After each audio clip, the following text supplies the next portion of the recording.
தமிழக பாஜக தலைவராக பொறுப்பேற்ற நாள்ல இருந்தே உட்கட்சியில நயினார் நாகேந்திரனுக்கு எதிராக அரசியல் தொடங்கிடுச்சு.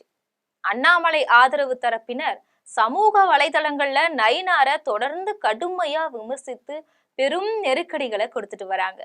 சமீபத்துல தேசிய ஜனநாயக கூட்டணியிலிருந்து விலகிய ஓபிஎஸ், டிடிவி, நயினார் கூட்டணி கட்சிகளுக்கு சரியாக மரியாதையை கொடுக்கலன்னு வெளிப்படையாவே குற்றம் சாட்டினாங்க. அடுத்து டில்லிக்கு சென்று உள்துறை அமைச்சர் அமித்ஷாவை செங்கோட்டையன் சந்தித்த தகவல் நயினாருக்கு தெரியாமல் போனதாக தகவல் வெளிவந்திருக்கு. இந்த நெருக்கடியான சூழ்நிலையில தான் செப்டம்பர் 19ஆம் தேதி சென்னை ஈசிஆர்ல பாஜக சிந்தனை அமர்வு கூட்டம் நடைபெற்றது. இதுல பாஜகவுடைய தேசிய அமைப்பு பொதுச் செயலாளர் PL சந்தோஷ் தலைமையில நடைபெற்ற இந்த கூட்டத்துல மூத்த தலைவர்கள் பலருமே நயினாருக்கு எதிராக பேசியிருக்கிறாங்க.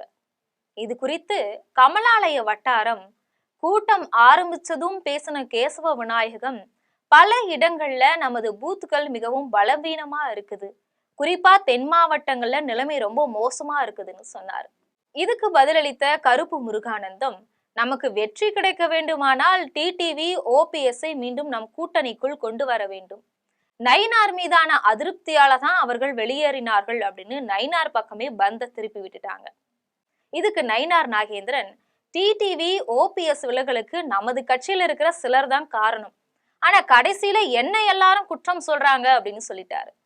அதன் பிறகு கரு நாகராஜன் பேசினார். அவரு தலைவர் அண்ணாமலை அவர்களுக்கு வணக்கம்னு பேச தொடங்கிட்டார்.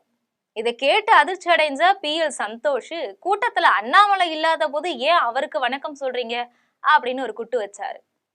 அதன் பிறகு மைக் பிடித்த கராத்தே தியாகராஜன், திமுக கூட்டணி பலமா இருக்குது, அதனால டிடிவி, ஓபிஎஸ் உள்ளிட்ட எல்லாரையும் தேசிய ஜனநாயக கூட்டணிக்குள்ள கொண்டு வரணும் அப்படின்னு சொன்னார்.